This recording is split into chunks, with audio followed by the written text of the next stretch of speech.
The United Nations Economic and Social Council opened what was scheduled as the final day of its annual high-level segment on Monday by tackling corruption, a deep-seated and persistent issue which stifles growth in many developing countries, while discussing the need to improve accountability and transparency in sustainable development. Speakers called for UN member states to work hard to root out corruption at its source and to cooperate with international partners to establish legitimate systems that work for the many rather than the few. No society, no social contract can function without honesty, without trust. That is why we demand accountability from donors, from recipients, and from partners.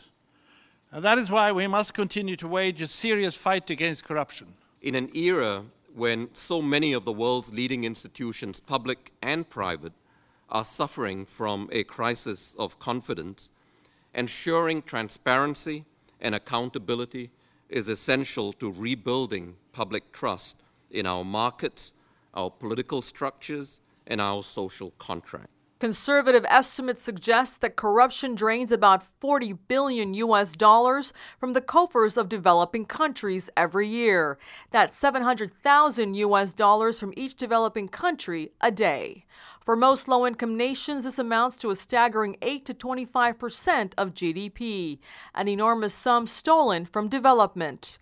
These resources could go towards roads, schools, or medicines. Instead, lines in the pockets of perpetrators, eroding faith in public institutions and political leadership, and threatening honest business practices. Corruption is corrosive of societies and contributes to a justified lack of trust and confidence in governance. The worst consequences of corruption are always borne by the poorest and most vulnerable in a society. For example, bribes can make basic services available only to those who can pay the bribes. The high cost of corruption is paid by the ordinary citizens who cannot obtain basic services due to the misappropriation of funds. Corruption breeds more corruption and facilitates other crimes, impedes economic and social development, and has a negative impact on democracy and governance.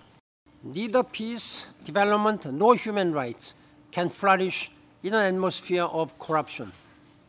The impact of corruption is particularly profound in societies where the rule of law is fragile and institutions are weak.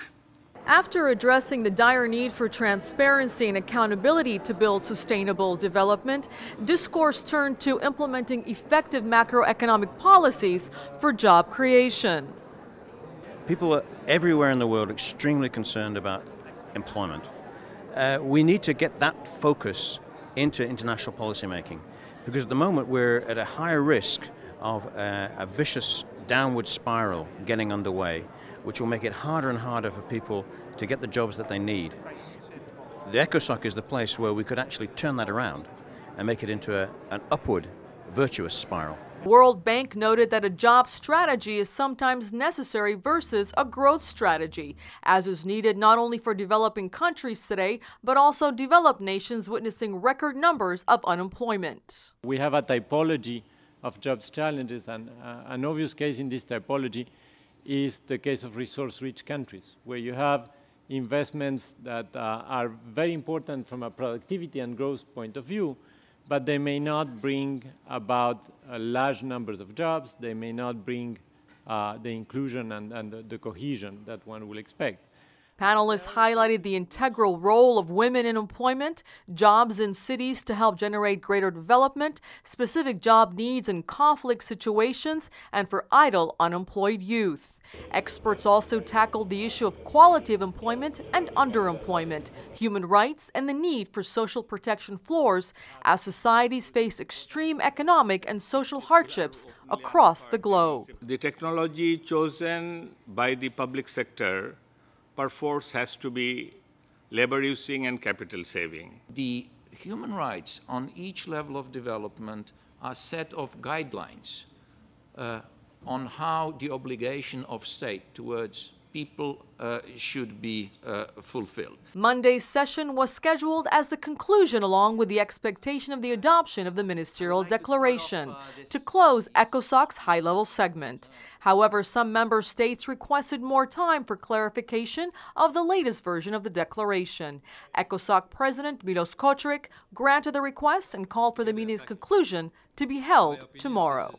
The ministerial declaration could not be adopted today at the disappointment of the president of ECOSOC, as some delegations here have asked for more time for review. Until tomorrow, Tuesday, I'm Afaf Kanja for South News at the United Nations ECOSOC.